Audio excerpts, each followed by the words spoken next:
am honored to be here today. I chose this topic. It has given me heartburn over the course of the last probably 6 months that I put it together. But I also think it's been a very good journey for me personally and professionally to put this together. So I'm glad that those of you chose to come and support and maybe learn something. The oldest and strongest emotion of mankind is fear. And the oldest and strongest kind of fear is the fear of the unknown. To me, challenges are fear. The fear of change, definitely the fear of not knowing what's going to happen, the fear of what's going to come. To me, and I think a lot of us, the fear of failure, right? None of us really want to fail, but how do we learn? We learn through those opportunities. To me, challenges are opportunities and opportunities are challenges. And I have had that as my personal motto for a really long time because we're always faced with it. Whether it's as a turf manager or something personal, we're going to adapt, we're going to overcome, and we're going to push through it. Believing in yourself to get to where you want to be and how you're going to get there is where we're going to go today. Challenges are what make life interesting. Overcoming them is what makes life meaningful. Every day is an adventure, right? Every day is what am I going to face? How am I going to get there? What am I going to do? If you take your fears and you embrace them, the challenges will build your inner strength and help build your confidence regardless of what's to come, and you're going to be okay. That's the other thing I've had to learn along my 25 years as a sports turf manager is at the end of the day, everything will be okay. You just might not believe it when you're in the midst of it all. So when it comes to your career path, anybody feel like they've stood at a road that has more intersections than that? I know I have. I feel like at times I have ADD or ADHD, and I'm not picking on anybody that might have those things when it comes to my career. I sit back and I look at it, and I've only had 2 stops in my career that I've spent more than 5 years at. I love my industry that I'm in. I love being a sports turf manager. I love that side of things when it comes to maintaining athletics. But I've only dedicated myself to 2 organizations over those 25 years for more than 5 years. Don't always know why, but I can tell you a lot of them is because of the obstacles that I've come across and the lessons that I've learned. I get inspired by people like Linda, who you've been at Hunter for how long, Linda? 35 years.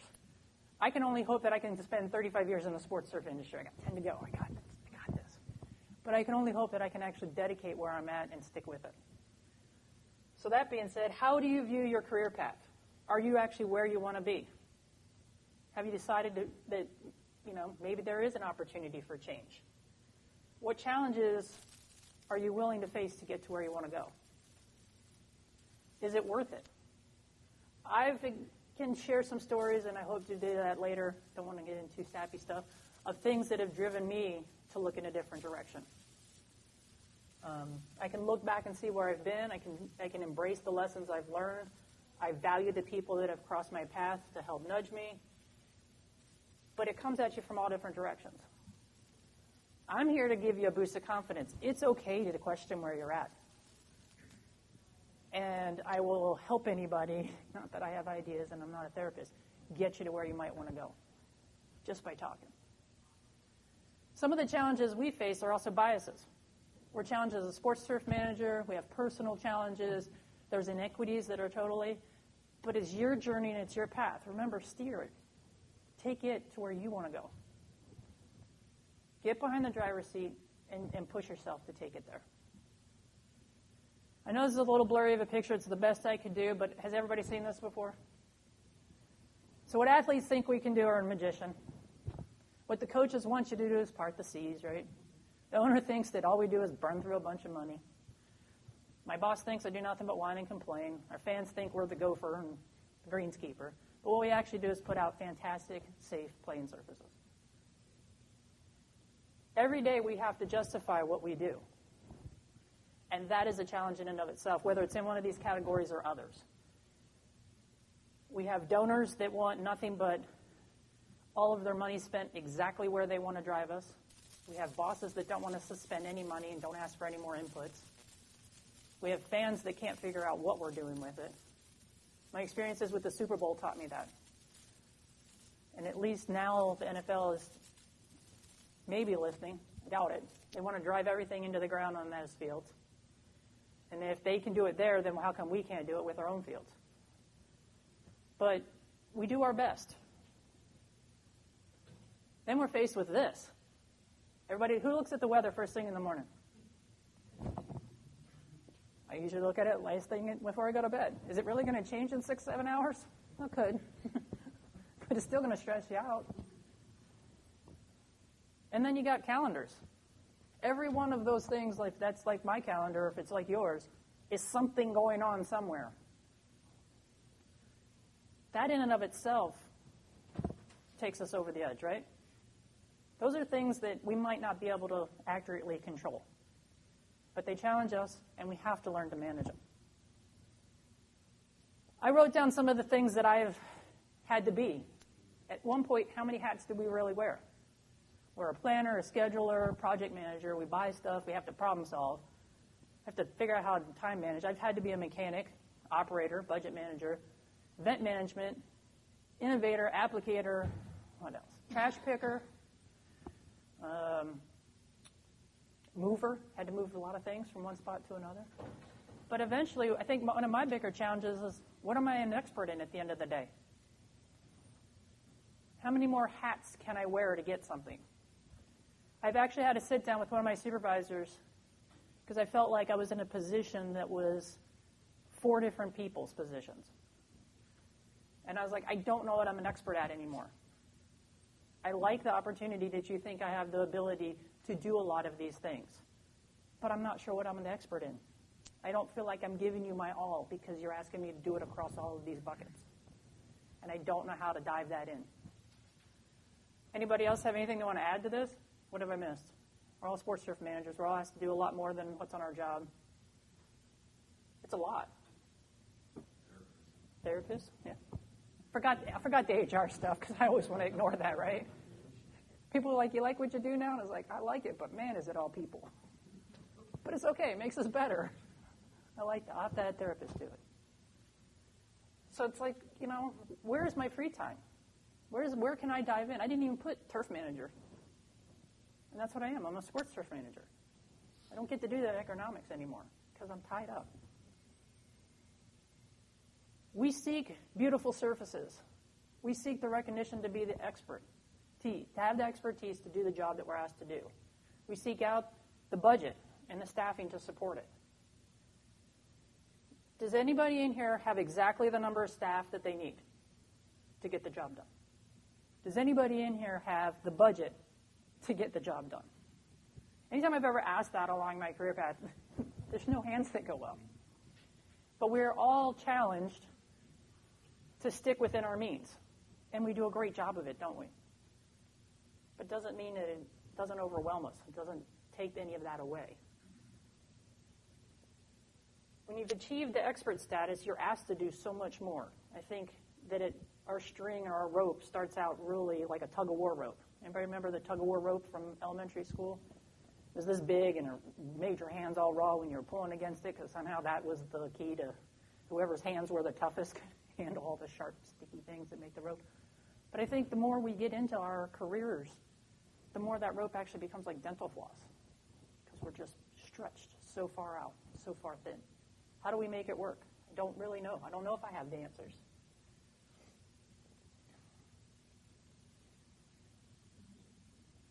I have felt this way many a times. Anybody else? I love the quote from Lou Holtz that the kamikaze pilot was able to fly 50 missions, was not involved because he was never committed. I think as sports surf managers, we are very committed to what we do and to making a difference and to feeling better, even if this is what we live in every day. Just the daily pressures that we put on ourselves don't take away the problem of us being experts. I messed that statement up. We push ourselves to the tipping point. Have you ever overcommitted yourself to this? We are always the people in the room that say, we'll do whatever it takes to get it done. Now, that's a trait that I think is kind of natural to most of us in this industry. I've yet to find somebody who's not that committed to it. But it's tough, because you're going to have a bad day. And what do you do when you still have to fulfill the bar that you have set that is so high in your commitment level that it doesn't overwhelm you? But it's okay. Nothing like a backpack blower or turbine blower that will take care of that problem. And then you get to start all over again. When it comes to personal challenges, do you have the education or training to get recognized? Do we take the time to advance ourselves? Are we faced with the fact that I have a 4-year degree and I'm being compared to somebody that has no degree? That's a bias that we can't control. That's a challenge we might be faced with.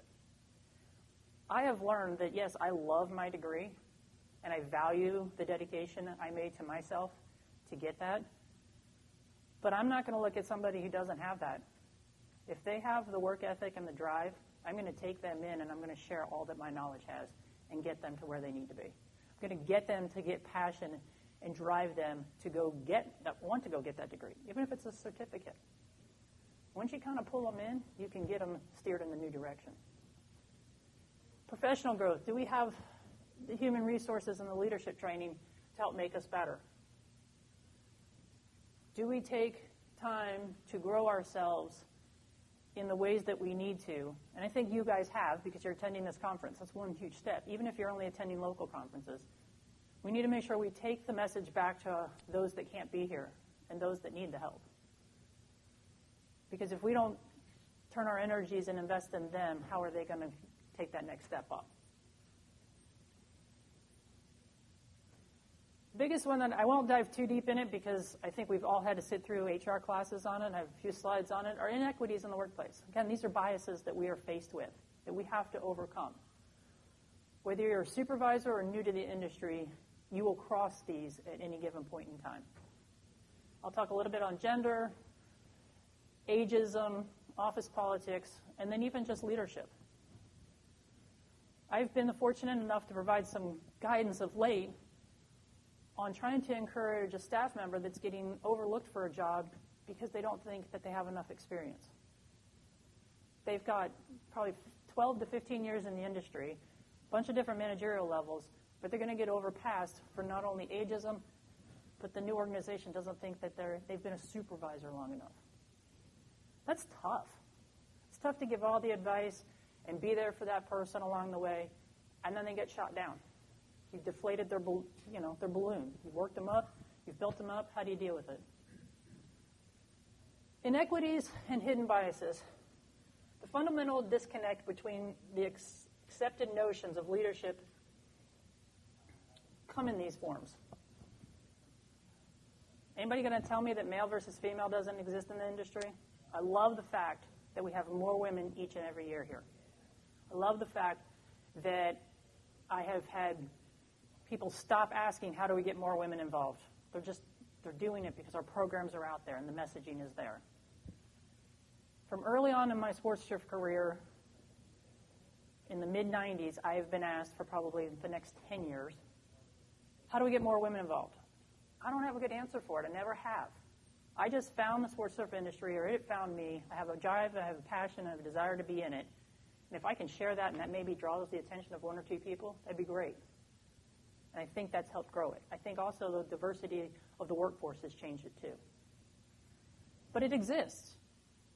I think, there's articles out there that talk about how males get more leadership opportunities than female. We may be a small industry, but it happens here too. Big business, it happens. It's going to be there.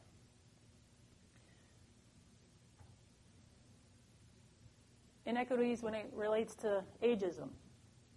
In 1967, there was the Age Discrimination Employment Act. And that pretty much said that candidates or employers who are aged 40 and over were protected from law from facing discrimination in the workplace. It took a law to make that happen. So you cannot, we all know that, you cannot discriminate based on age. But it's still happening. It's just happening and they're defining it and stretching it a little bit. In 1998, the Workforce Investment Act came about, and that was beyond age, and it protects everything that we know of today that we're taught in our HR classes, of discriminations due to race, color, religion, national orientation, disability, any of those other things, those HR terms. But what I found this data is as of 2019, that 20% of our current workers are 55 plus, and that's in all of the workplace. 50% of those people are 55 to 64. To me, that doesn't mean necessarily they're getting ready to retire, but in every industry, we're going to have a turnover, right? 47% of those have re-entered the workforce. So they retired at one point and have come back. Anybody here have older than 55 members of their staff? Aren't they fantastic people to be around? Don't you want to have more of them pull out all of their energy and drive it home to those that may not have? It's a work ethic thing, right? They want to be there. And they want to be there in the simplest way. They've already had a career path. They're not putting the extra pressure to establish a career path on themselves. And they're more relaxed. And a lot of times, they'll do anything you ask them to do. They just want something to do, right? I'm not sure I'm going to ever be ready for retirement because I'm programmed a lot like my dad. He retired 5 years ago and still puts in almost 25 to 30 hours a week. Just don't know how to sit still. And I think that's okay. I'm anxious to find out how Linda, when she retires here in a few months, how she just re-energizes, diverts her energy into something at home. And I know she's going to do a fantastic job of it, but I'm anxious to hear about it. But this is the other thing that's fascinating. This is the millennial group. And some of you might fit into that category. Is people aged 25 and younger are 2 times less likely to experience discrimination. I think that part of that is they're younger and they always change jobs. That's the trend, right? We're hearing that millennials are constantly taking steps. But I don't know if it's true yet, right? I don't know that. I feel like they might have a career path that's more like how mine was, where I had a bunch of stops along the way. But we'll see. They're always striving. Office politics. Who has them? They exist. I constantly am trying to tell my one millennial, do not get caught up in the rumor mill, and the message is just not getting clear. They're going to eventually learn. It's just like, I look at Ginny because we work together. Our supervisor talks about staying in our 4 walls, and that's what I talk about office politics. Stay where you're supposed to be. If you want to know something, come ask me the question. If I can tell you, I will. I'll be as transparent as possible, but I'm not going to get caught up in what's happening outside of my 4 walls. It's not worth it. To me, that is a challenge in and of itself. But there's office politics. I've worked in too many athletic departments where it exists. Org charts calls it, right? New org chart comes out. Oh, my God, you thought the world just blew up. Because it does. It shuffles things so much. I don't know where I'm going to fall. I don't know who I'm reporting to. How come they got promoted and I didn't? How come that opportunity wasn't advertised? It happens. Yeah, you can get in a safe space and complain about all you want to get the energy out, but at the end of the day, you got to come back to work tomorrow, right? You got to face the facts. Who has gossipers? Again, that's that rumor mill. Anybody got any great ideas on how to put some hockey tape on their mouth? Duct tape hurts worse. Because you'd like to, wouldn't you? I mean, reality is that it's going to happen. I do kind of believe a little bit in keeping your friends closer and your enemies even closer. Because then I think you can see it coming. The impact incoming is a lot quicker. That distance is shorter, that you know they're going to come running to you. I have those that can't wait to find me if they've heard something rumor mill-like. We have them. How do you overcome those? You just have to learn to flush it. Let it roll off your back. And try to understand what's driving them to be a part of this, right? Sometimes you get it and sometimes you don't. Don't add fuel to the fire. Try not to steer them in any one direct way. I'm like, if you don't like my answer, here's HR's number, right? Shove them off to somebody else. That's their expertise, not mine. But the biggest thing when you're trying to address any of these is just be professional, right? Again, I try to give them the information I'm allowed to give them and provide it the best way I can. So you want to change. How do you go about doing it? Well, some of it's out of our control. I had one stop in my career where change happened abruptly for me. And took me by complete surprise. I can still remember to this day, and it was over 12 years ago. I was pumping gas on my way to work. It was a later start because we had an event that day. And I get a phone call. It's from one of my coworkers. At the time, we were a team of, I was under operations, so we were maybe a team of 12 or 13 people. And I get a call from one of my coworkers. We were all good friends, tight group. They just armed escort, my supervisor out the door. Guy wasn't a threat. They armed escorted him out the door. That's how they fired him, on a game day, international sport game day. And I didn't know what to do. I'm about ready to, stand at a gas pump, so I got to finish that task. So then I spent the next probably 12 miles driving to work, probably not very coherent, because I was like, what's coming? Who's going to lead me today? I don't know. We're going to go in, we're going to find out some things, get out of that rumor mill. What ended up happening was the mayor didn't get along with him.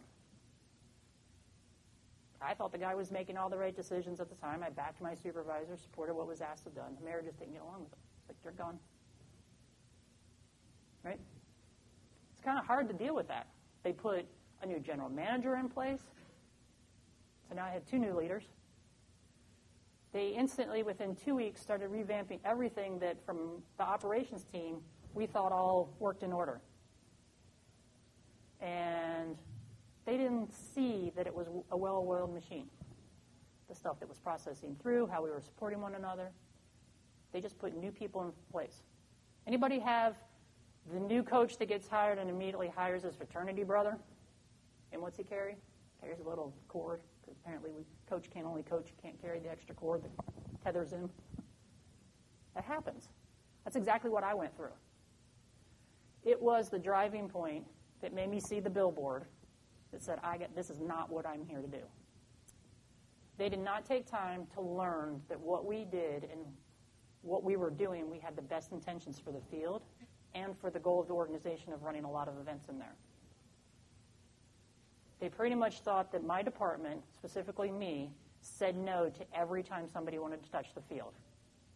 And I have it on record that I said no less than 2% of the time in 3 years. But I got targeted because new people got put in charge. It's not a fun experience. It's not a fun time. But am I wrong that we're all being told we're no people? Because that's all they remember is the 1 or 2 times that we said no to something. And it was in the best interest of that field or that moment in time. But that's what they remember. So a lot of times we don't have the ability to control when change hits us. Org charts, everybody goes through org chart changes at times. It's there. But generally speaking, trying to get the opportunity when a new person gets in charge and to get your foot in the door with them is one of our biggest hurdles. Getting them to understand the passion that we have for our fields or our business or our work group, wherever we're at. Other things that cause changes. You get married. Your significant other, you don't live in the same town. You get divorced. Sometimes that drives things to change. Elder care. It happens. Those are personal events that affect change that will eventually affect your career that you'll have to figure out how to overcome. Pregnancy and elder care kind of fall into the things that have changed my career path for sure. Injury. You get injured, your spouse gets injured, your child gets injured. It's going to affect things. Does your employer help you create this work-life family balance? Does it help you balance your career? Relationships play a huge role in all of this, right? Where do you go from there?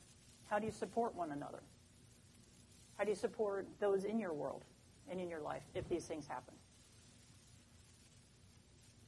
My son abruptly broke his arm inadvertently on a fabulous-looking landscape rock that somebody decided to put right on the playground. And that totally changed my world for 3 weeks. Changed his world, too. I was fortunate that I had already taken a week off of work because we were supposed to fly out of town. That didn't happen. But those things happen, right? Whether you get injured or somebody else gets injured, those are things that might come across your path. Things that might Developing family, young families in the room, or somebody's decided to have a family a little later in life. Those can have that effect. Are you prepared to adjust your career if you need to accommodate it? I have taken step downs from positions in the sports turf world to make it better for the situation I was in. Those are personal choices I've made. I know others have looked for a different move because where they were at, the stressors were just taking them away. It goes back to how many hats can I wear in a day? How can you get past it? Are you doing too much that affects your outcomes that you're contributing to your own challenges? I'm going to nod yes. I think we all do. We all overextend ourselves. And to me, when you finally realize it and you have that moment of humility, you realize at the end, I will make it work. I'll give and take. I'll balance it out. I caution you guys to try to find those key sensors and the warning signs. I think that's one of our biggest problems is we're used to all of these signs, right? We're driven home safety in our workplaces and what have you. But are we stopping to see the warning signs that maybe now's the time to change my career path? I've had colleagues that I've reached out to over the course of my years where my warning sign was feeling miserable on my way to work and miserable on my way home from work. But it took me months to really recognize how bad it was for me. And it took me months to then realize that that wasn't healthy. And I'm 4 months deep into this. And it took me months to figure out how am I going to change it. Because then I realized that I was not seeing all the warning signs that I'm not doing my job at work, and I'm not doing myself any justice, and it's time for a change. Those are things that are going to happen. Let's start going down a new path. Start talking about opportunities and challenges. We got to get talking to like risks and failures. Anybody ever taken a risk? I took a risk, and I'll be honest here, I'm not a fashionista person. I took a risk wearing the shoes I wore today. I've had to ask like 6 people to say, no, you look really good in those shoes. And I do not want any compliments after this, whether you like them or not. But they're the cute little short. I've never been fashion, and I'm like, I'm wearing short shoes. I took a risk with that this morning, and I laugh about it because life has taught me that. Life has taught me that you have to take the risks. My worst battle is between what I know and what I feel. And I battle that every day. I am learning to be more self-aware and know who I am and accept that. But it's my constant actions on a day-to-day basis that'll help lead me to the changes that I want for me. So stay humble and take the risk. Take the chance. Where would we be if Neil Armstrong didn't take his risk? Would we still be looking up at something that we call the moon and not know what it is? I mean, who's excited that we're going to Mars? I want more info from Mars. I don't know. I play hockey with a gal that has grown up wanting to swim in the seas of Jupiter. I think that's just fascinating. And she's a rocket scientist. She'll skip a hockey game because she's going to buy a rocket. Anybody think that's cool? I mean, I think it's cool when I tell somebody I get to buy a $55,000 mower. Things more in my car. $95,000 mower. Let's go. I want to go with her to shop for a rocket. I want to know where you go for that. I mean, is it in the catalog? I just think it's cool, so I always ask her lots of questions. And one day I'm going to say, I knew her, because she's going to do that. It's fun to surround yourself with people that have that energy, that want to accomplish it and take the risk to do it. I feel like the possibilities are out there, but remember, go be the person that you thought nobody thought you would be. It's a lot of positive messaging coming through, because that's what I feel has taken me to get through some of the things I've had to overcome. Don't be afraid to dip your toe and start looking at job boards. If you're interested in a new state, start looking and seeing what opportunities are there, because you'll start down the process of figuring out what it might take to make that change. You're in the driver's seat. Only you can take those steps. Only you can drive yourself and get there. But the possibilities to me are endless. Who doesn't want to live in a warm, sunny state, right? Maybe you don't want to. Maybe Sarah's had enough of 110 degrees every summer. I don't really see that, but, you know. There you go. Don't shovel sunshine. Is that a bumper sticker? We need that. Opportunities. Rise up from every challenge. I can look back on my steps and my challenges, and while it was a mess when I was in the middle of it, I can look back and I can say I did it. I was okay. What are you willing to do to get what you seek? I talked to some of the staff that have never been asked in the Parks Department about a career path. And all they really want is a solid job. All they really want is a job at the city because they know that gives them longevity. They can get through the 5 years. They can be vested. I talked to several employees that have never had anybody ask them in the 15 years or 12 years they worked there, what can I do to help you get to where you want to be? What can I do to help you get to the next step? Because for a lot of them, they got through high school, they got a full-time job, that's their career, and that's okay. But I think it's our opportunity, we need to take the opportunity and embrace it to try to help them want, even just to get the next step up. Do we want them to take the next level up? And at least give them that up. Open the door. Show them what it'll take. Help them push them through that risk. I know I have several on my team, but they've never had anybody else guide them that way. So not only do we have to do it to ourselves, I think we have to do it to our staff to get there. Confidence and doubt are at two ends of the scale, and you need both of them, and they balance each other out. Whether you're a Barbra Streisand fan or not, you have to find a way to build up confidence. People are like, how do you give a talk? And I was like, I don't know, I just get up and start talking. I try to find somebody and have a conversation with them. But if I hadn't been doing that for the last 20 years off and on, I wouldn't have the confidence. People are like, you don't look like you're nervous. I'm like, oh, heck no. I'm that duck. I am paddling like crazy underneath and keeping it calm across the top. But at the end of the day, giving a talk has built up my confidence. Having colleagues like you in the room that have wanting to come and listen and talking to you builds up my confidence. And I want to be able to instill that back in you. I appreciate every single body that came here. I appreciate everybody at this conference. It's fantastic. I got confidence when two associations believed in me and gave me money to stay in school.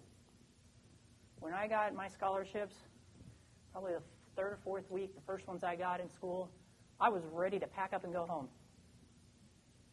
And then I found somebody who believed in me, and that started building my confidence and wanting me to stay. So those were turning points before I even got really done college and doing. We have to instill in each other the confidence we need. Whether you want to admit that we don't need it, we're not always as strong every day. We have bad days. Growth is about mastering new skills and taking on new challenges and pushing to be better, both personally and professionally. I like growth versus advancement. They do go together, but they're not the same. You have to define what growth is to you, and you have to define what advancement is to you. We're looking for ways to always move ourselves. We're looking for ways to shift it and go, right? We're trying to find that drive, trying to find where we belong. But you got to have the do-it-yourself to get yourself going. I am in the right industry because it's science-based and it's always growing. It's kind of cliche. Grass is always growing. But I always want to grow myself. I always want to learn something.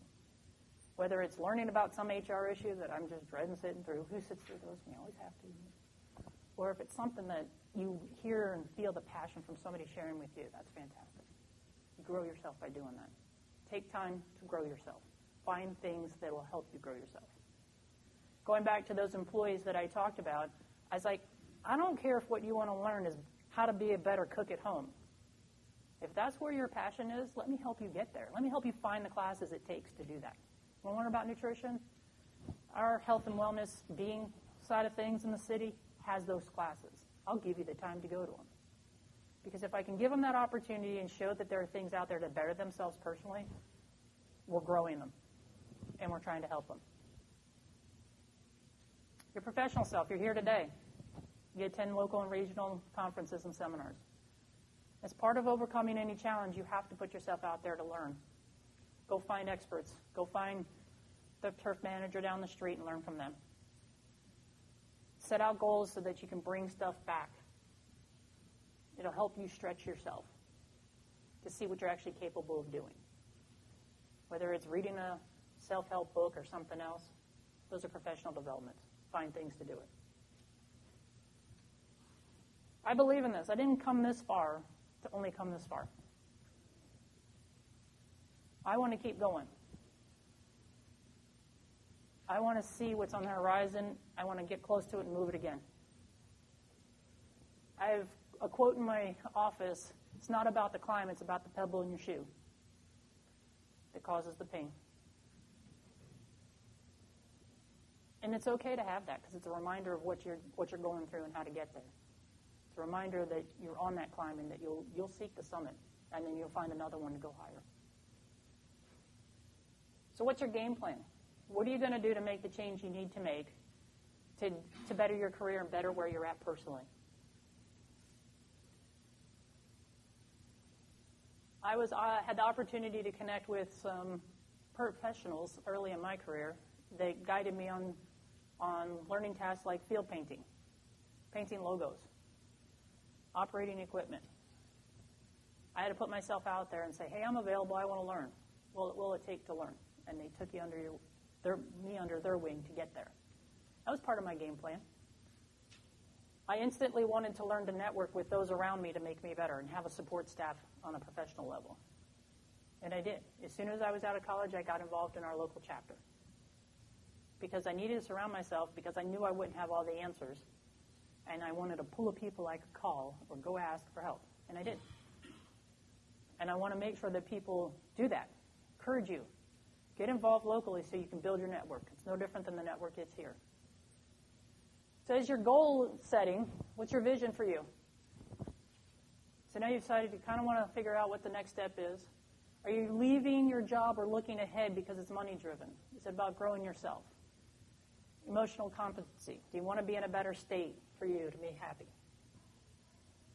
You have to establish your goals and work with them. It's a 50-50 thing. If you can share some of your goals with your employer, let them help get you there. I have one-on-ones with my direct reports on a monthly basis, if not more often, because I want to make sure I'm connected with where they want to be. I want to make sure I'm connected with their goals, not only the ones we have to have from a performance standpoint, but where do they see themselves in 3 years, 5 years? How can I help them get there? How can I help them plan for maybe the unexpected?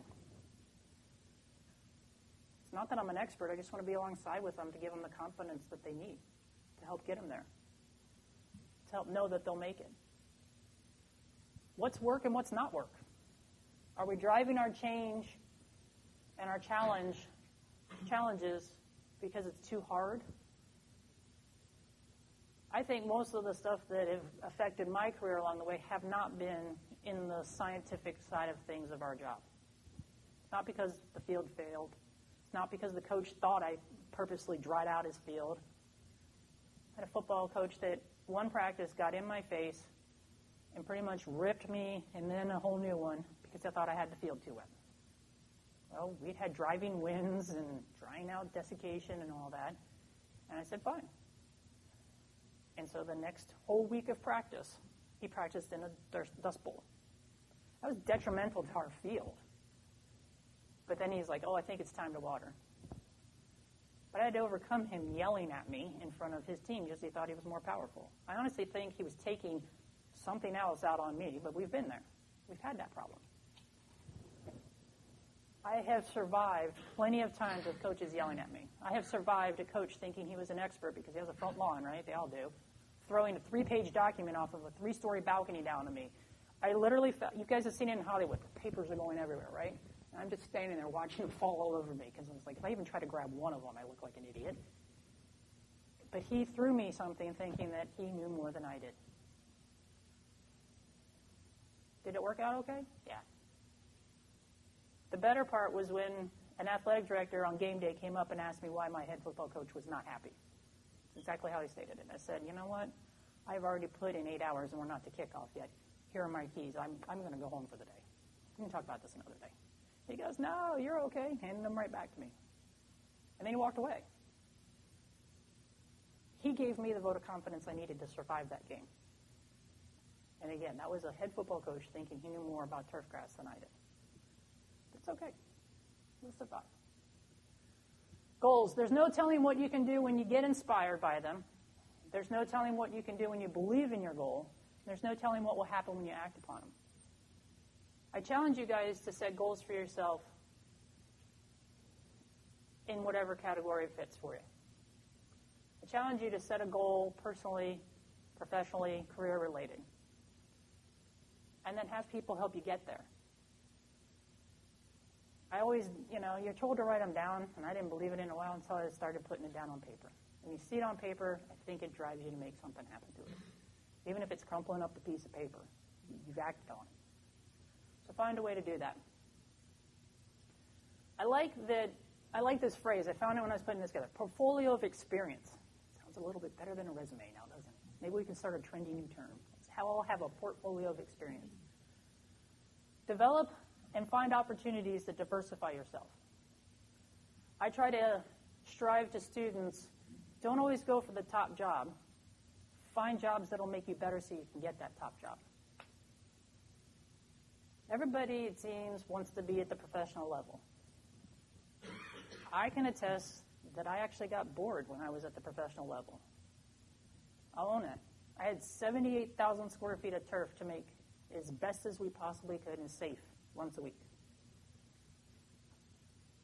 Now, it has its challenges, but I kind of got bored. So I wanted to go find some more things to take care of and more things to take care of. Because I wanted to diversify myself. I wanted to broaden my horizons, and I wanted to find different ways that I could learn and develop myself. So I challenge you guys to look for that. It's always great to want to be at the top, but then once you're at the top, then where do you go? I applied for a job when I was working at the Broncos for Parks District, and during the interview, they're like, why would you want to leave where you're at? I didn't prepare for that question. I prepared for, how are you going to create a budget to fix this field? Not, why do you want to leave? And I was like, well, I want a new opportunity. I want to grow myself. I want to advance it. I want to see other things. I want to come and develop your park system to be like that. It was interesting. It's a challenge. Got to make the connection. You got to make the connection with your goals and with wherever you're going to go. Right? You got to find a way to connect where you're at to where you want to get to. I like Rich Moffitt because he always talked about getting a seat at the table. You have to develop yourself into an expert. You have to get the confidence and gain the trust not only with yourself, but your message that you're talking to. You have to be the resource, and you have to be part of the decision-making process. I think that's the case. At one of my previous positions, when I was talking about wearing too many hats, I got too many hats because of this. Here I'm telling you, this is what you probably, it's a suggestion, but I started to develop myself where they thought I was an expert in it, and I didn't feel like I was the expert in it. I was glad that they wanted me to take on project management and turf management and some event management. I was like, hang on. I've had experience in all of those. I really don't like all of those, but I guess I'll be a team player and do all of those for you. But continue to build yourself and get that seat at the table. Find ways to become the expert. It's what we've all strived for in the last 20-some years and 30-some years at STMA is becoming those experts out there. And we have to continue to do it. What are you going to do to let go of the past to move to the future? What connections do you need to make yourself stronger to get that next job?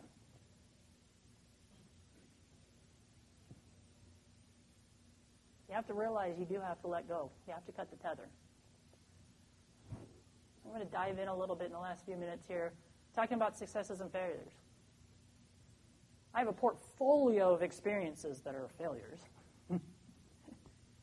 But these have all been opportunities and challenges.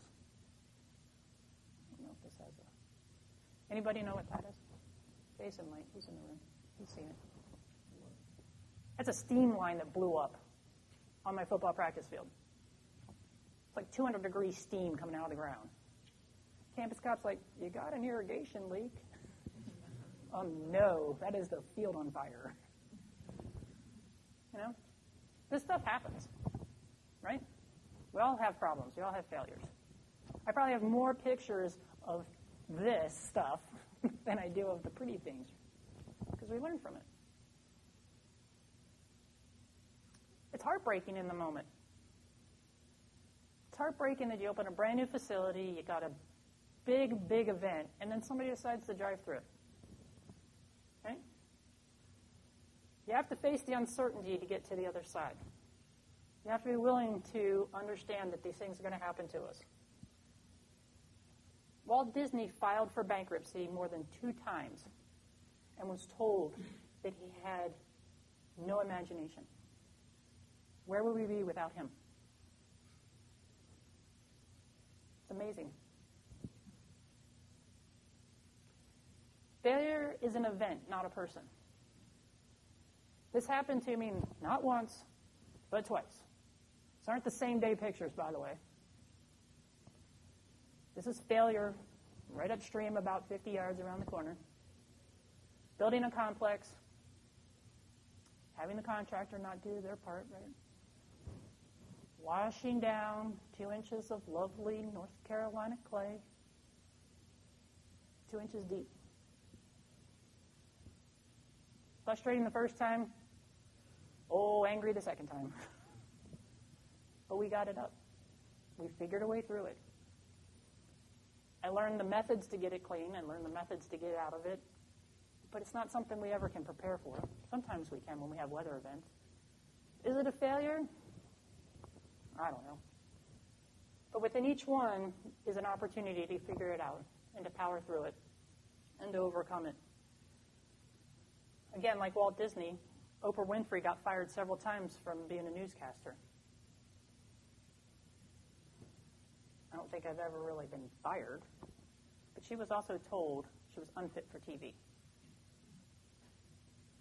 Anybody disagree with that? Maybe. Kind of like Walt Disney. Don't fear failure. It happens. Be good at learning from everything that's around you, including your mistakes and those of others. Take time to learn from them. Take time to embrace them as best you can. Innovators and achievers weren't necessarily smarter. They didn't fail maybe as many times as you did. But just keep learning from them. Embrace setbacks because they're going to happen. It's part of life. But taking the next step is pushing back the failures and then figuring out how to get to success. You'll find something else to do and you'll find a way to help others, right? I think that's where I feel like I'm at in my point in my career. Achievement. Every experience in your life is being orchestrated to teach you something, right? And sometimes, man, do we miss the billboards.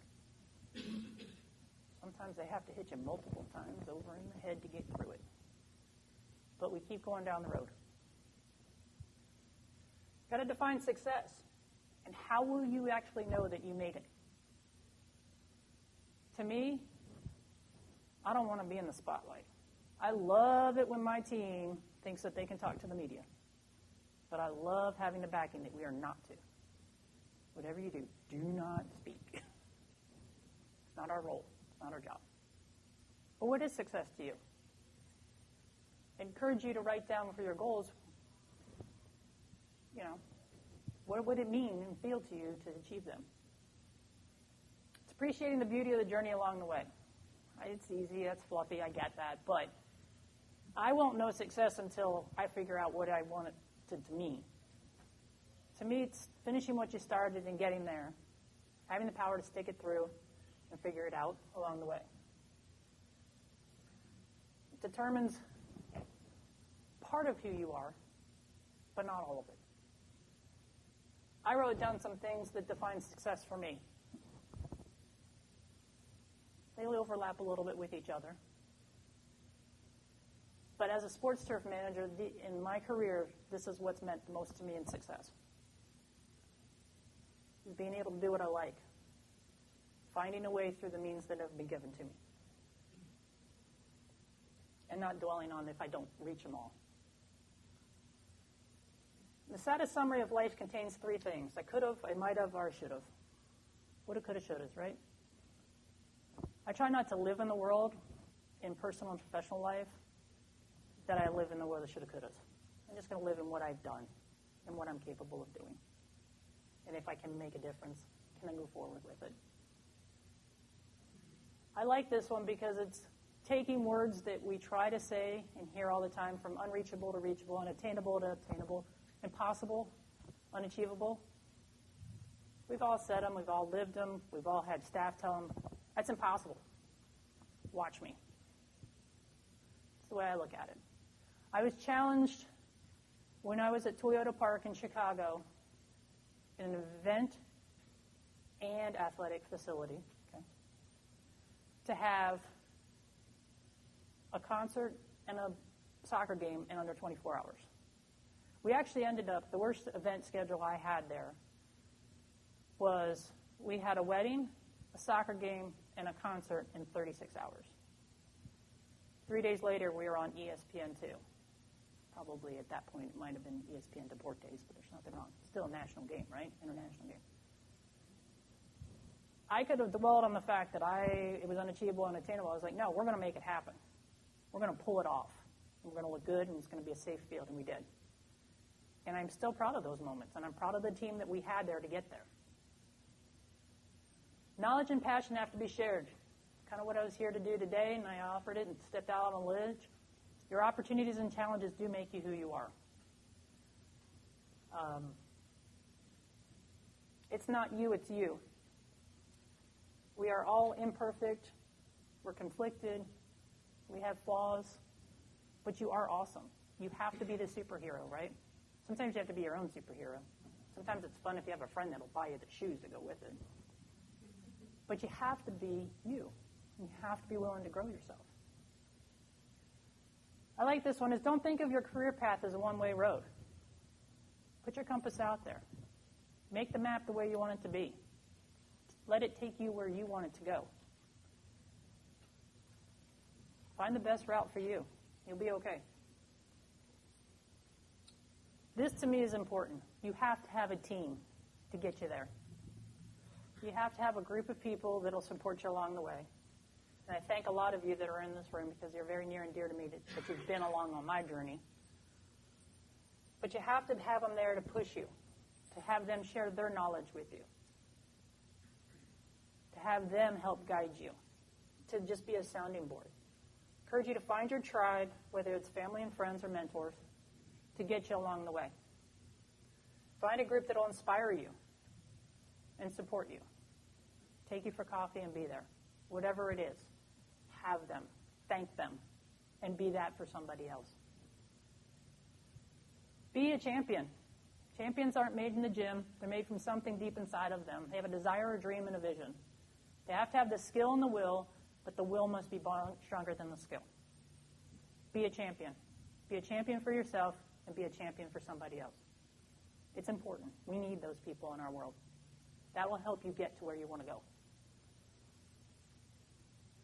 I've talked about a few steps along my way, and like I said, I've kind of got ADD when it comes to the job. These are just a few of the stops that I've been. I'd be ill-willed in some of the things that I've done along the way if I didn't say thank you. They all made me who I am today. City of Boulder gave me a job right out of college to go make this happen. I took it. CSU gave me my degree. I invested in myself. They invested in me. Worked for the City of Boulder. Then I worked for the Broncos. I found STMA along the way. I eventually got my certification. From the Broncos, I went to Chicago Fire. Some changes there and some personal changes brought me back to School of Mines. I was able to take a Division II school and give them Division I fields. I had 12 athletic field acres and $36,000 to make it happen. And I was pregnant with twins at the time. I am not a superhero. I think I'm dumb when I talk about it. But I made it happen because I wanted to give them the best of me. I wanted to help give them something they deserved.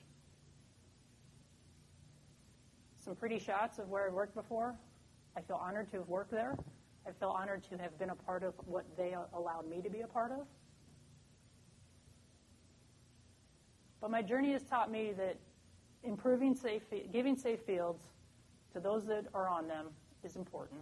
Working with the user group to try to find that balance of how far a field can go. Creating sustainable maintenance programs within the budget I'm given. Again, I created a maintenance program on $36,000 and made it better. And investing in the futures of those around me. I want to be there for my staff and help grow them and help them along the way. For those of you who don't know what I oversee in Denver, this is a map of Denver. We maintain over 300 parks, which is over 20,000 acres. One of 4 teams that I oversee maintains over 278 multi-use fields. We have 72 athletic baseball and softball fields throughout all of that. One of my other teams actually has to venture into mountain parks. But we cover a lot. I feel honored to work for the city of Denver. I'm not sure if 6 years ago I would say that. But I'm saying that now because I can bring my expertise and I can bring the knowledge that I have and the network that I have, and we can develop a fantastic program and better our fields here. In the 5 years I've been with Denver, we have done that, and we've just gotten started. So I have pictures of some fields that we're getting to that the infield looks like a sand beach volleyball pit. And I'm embarrassed by them, but I'm going to be there to put my name behind them because we're going to make a difference, and we're going to provide equity to the citizens in the city. It's a huge undertaking, but I feel honored to have a staff that's there. So one last quote for you guys is, the smallest steps in the right direction ends up being the biggest step. And I would agree with that. I took a chance at a position in Denver to go back and be their assistant director. I got offered the job, and 6 months into it, I got pulled into the director's office and the executive director's office with the HR staff sitting there. First thing I was like, what did I do wrong? Like, is there a problem? Right? Because I didn't know what was coming.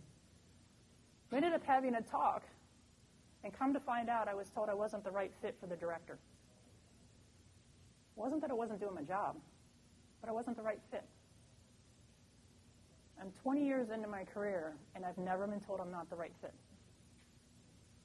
So they listed out some goals, and they're like, are you willing to give this a try? And I was like, absolutely, I'm willing to give it a try, because I'm not really sure what I'm doing wrong. So let's give it a try. 3 months later, at the end of a staff meeting, I was pulled aside, and I was told this really still isn't working for him, the director. And it was either take this demotion or not have a job on Friday. I was told this on a Tuesday morning. By the way, you got to tell us by noon tomorrow. Holy crap, did my world come to a stop. I put on the most professional face possible in that moment and said, all right, I'm going to take a moment to think about it. I then immediately got out of that room and went for like a 10-mile walk in like 10 minutes. I was walking fast so I could calm myself down. But I am still with the city of Denver because I took the demotion to take a moment to get my life figured out, to then wait till my turn, to then get re-promoted to the position I'm in, which I feel is the right fit for me for the city. That director's still there. I don't hold any will against him, because until he can tell me what isn't the right fit for him, I'm not sure how to define that. Because I need that definition from him specifically in order to better myself and move forward. But after 22 years in the career, 20 years in the career, I've never been told that. I still don't know how to overcome it. I've just kind of put it back here. But it's going to happen. We're going to be faced with things. And I don't mind sharing it with you because that's my story. But it's made me a better person because I had to take a moment, step back from everything, which took a while, and to figure out what my next step was going to be. I was fortunate that they actually had a position for me, and it's allowed me to make that park as pretty as it is today in the urban setting that it's in. So the true purpose is to find ourselves and know that you're going to be faced with things and that you have people around you that can help you overcome them. That build your tribe and you will survive. It's a theme song. I will survive. But let's be there for each other. I'm proud of this park for a variety of reasons. What you can't see in this is the problems that we have in this park due to homeless and drugs and violence. You can see that it's downtown Denver. What's missing in this last, you add another 1.5 feet onto the screen, is that's where the problem is. But it's one of our prized Tier A parks in Denver that is used 6 out of 7 nights. It just happens to have some ugliness on the outfield fences that the city's working to figure out. But we have to embrace the fact that when I send staff there, they can only go in pairs because it's not in a very safe spot in the city. That's a challenge I didn't think I'd ever have to face, is to worry about my staff out in the field. But we work together and we make it happen. So thank you for the time this morning. Thank you for being here.